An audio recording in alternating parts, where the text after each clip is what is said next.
Europe 1 Matin.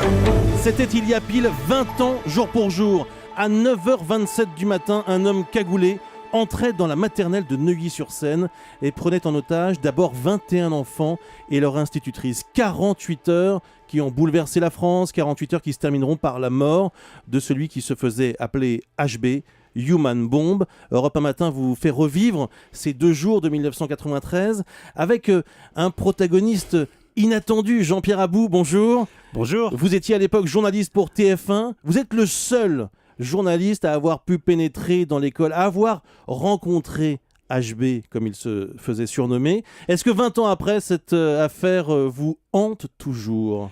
Alors, elle me hante, c'est-à-dire que c'est toujours une image, finalement, qui est restée dans ma mémoire. C'est cette image, lorsque je suis rentré dans la salle de classe, parce que le patron du RAID, Nicolas Sarkozy, qui était maire de Neuilly et qui donc menait un peu les négociations, m'avait demandé si je voulais rentrer dans la salle de classe parce que le preneur d'otage regardait TF1 et qu'il était prêt à libérer un enfant en échange de cette revendication de rencontrer un journaliste de TF1. Mais quand je suis rentré dans cette salle de classe, l'image qui me marque le plus, c'est les 9 enfants qui restaient, qui étaient en cercle autour de la maîtresse, en train de chanter des comptines, qui avaient l'air relax, qui avaient l'air comme des enfants de 3 ans. La France était terrorisée et en fait il y avait dans cette salle de classe 9 enfants qui jouaient, oui, quoi, qui chantaient, comme n'importe qui quel jouaient. enfant dans une maternelle. Mais il faut dire que à gauche de la classe, dans le fond, derrière l'armoire où il y avait les jouets des enfants, il y avait cet homme qui avait une cagoule noire, qui avait une musette sur le ventre, avec une plaquette à la main. Le chef du RAID m'avait expliqué que cette plaquette s'allumait quand on rentrait dans la salle de classe, et lorsqu'elle s'allumait, ça voulait dire qu'il suffisait d'une pression de la main pour qu'il fasse sauter tous les explosifs, tous les bâtons de dynamite qu'il avait disposés à l'intérieur de la salle de classe. Un carnage. Est-ce que c'est l'homme ou le journaliste qui entre dans cette salle de classe ce jour-là, Jean-Pierre Abou ? C'est un petit peu les deux, c'est-à-dire que vous êtes journaliste comme moi et lorsque on est sur une affaire pareille qui est exceptionnelle, c'était la première fois dans l'histoire qu'il y avait une prise d'otage d'enfants de 3 ans dans une classe maternelle, et lorsqu'on vous propose immédiatement d'être à l'intérieur même, au centre même de cette affaire, vous devenez plus, c'est ce que m'a dit le psychiatre qui m'a drivé avant que je rentre dans la salle de classe, il m'a dit en général un journaliste est un témoin, vous devenez un acteur, c'est-à-dire qu'on ne sait pas très bien ce qu'il va vous demander, est-ce qu'il va vouloir passer en direct dans le journal de 20h, est-ce qu'il va vous retenir en otage parce qu'il sait que votre patron Bouygues a beaucoup d'argent, on n'en sait rien. Donc vous avez un peu la trouille, on peut dire les choses honnêtement ? Je vais être franc avec vous, je n'ai même pas pensé à avoir peur. J'étais tellement excité par finalement cette rencontre que... Alors comment ça se passe ? Qu'est-ce qu'il vous dit à ce moment-là ? Quel est ce dialogue lui, qui s'installe finalement, il entre voulait vous, me rencontrer entre HB parce et vous ? que depuis le matin, les radios d'information continue disaient que c'était un Africain qui avait fait cette prise d'otage parce qu'il n'avait pas de papier, etc. Et lui, donc, la première chose qu'il m'a dit, c'est « Je vous ai convoqué parce que j'en ai marre que les journalistes disent des conneries ». Excusez-moi du terme, mais c'est ce qu'il m'a dit. En fait, il était blanc, je l'ai vu derrière sa cagoule, il n'était pas africain du tout. Comme le disait certains médias. Il s'exprimait d'une manière tout à fait normale. Il avait un langage de cadre supérieur, même d'ailleurs. Il n'avait pas l'air du tout énervé. Il n'avait pas l'air énervé, alors que moi, personnellement, j'aurais été à sa place, sachant qu'il y avait tous les hommes du RAID qui étaient en train d'essayer de l'abattre, j'aurais été très inquiet. Lui avait l'air plutôt relax, et il m'a sorti énormément de papiers. C'est un homme qui avait vraiment travaillé sa prise d'otage, c'est-à-dire que c'était un fou, comme avait dit le psychiatre, parce que sa prise d'otage ne pouvait pas aboutir.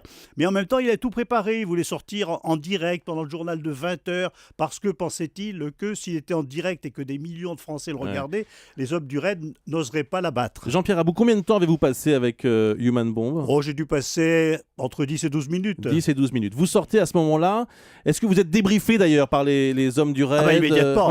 Dès que je sors déjà, parce qu'il m'avait donné plein de papiers finalement pour m'expliquer comment il voulait sortir. Ça a permis de faire libérer un enfant d'ailleurs, il faut le rappeler. Un enfant est immédiatement sorti parce qu'en échange... Parce que vous étiez rentré, voilà.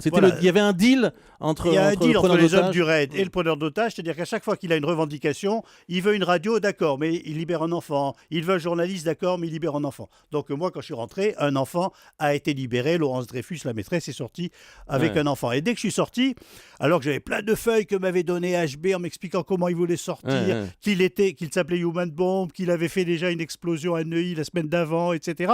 Immédiatement, le patron du RAID, déjà, m'a confisqué toutes les feuilles, en me disant, on ne sait jamais s'il y a des empreintes digitales dessus, parce qu'il ne savait toujours pas qui était cet homme. Et quant au psychiatre, il m'a débriefé en me disant, vous savez, maintenant, faites attention à ce que vous allez dire, parce que si vous dites que la situation est désespérée, qu'il n'a aucune chance d'en sortir, il est capable de vous croire, et en même temps, comme il est suicidaire, lorsque vous allez faire votre direct avec la caméra juste devant l'école, il est capable de tout faire sauter. Vous ne pouviez pas tout dire. Ah non, vous avez fait pas. Un direct sous influence, on peut le dire. J'ai jamais fait un direct aussi abominable que ça, parce qu'on m'avait prévenu qu'il risquait... Chaque mot était calculé. Et en même temps, j'avais cette image des enfants, et je me disais, si je dis une bêtise, si je dis un mot qui le choque et qui fait tout sauter, c'est moi qui serais un peu responsable. Et il pouvait être tenté de cela, puisqu'il savait que j'étais juste devant l'école, en direct, et que des millions de spectateurs, bien sûr, regardaient le journal, puisqu'ils étaient tous... La France retenait son souffle. Jean-Pierre Abou, c'était il y a 20 ans. Est-ce que vous avez gardé des contacts avec les autres acteurs de cette affaire depuis 20 ans ? J'ai gardé le contact avec un ami qui, à l'époque, avait été journaliste de TF1, qui ensuite s'était retrouvé conseiller de Charles Pasqua pour la communication, Jean-Marie Demorand. Et je trouve que ce Jean-Marie Demorand, dans le bureau de Pasqua, a appris qu'il y avait une prise d'otage à Neuilly, que des enfants étaient pris en otage. Et au fur et à mesure qu'on lui apprenait cette nouvelle, il a compris que sa fille, elle-même, qui avait 3 ans, faisait partie des petits otages. Dans la maternelle. Mais maintenant, me dit Jean-Marie, 20 ans après, la fille ne se souvient plus de rien. Finalement, elle a évolué normalement et c'est une affaire. Et je crois que la plupart des parents disent à peu près la même chose. Oui, que les enfants n'ont pas de souvenirs précis de ce qui s'est passé. Ils avaient 3 ans à l'époque. Absolument.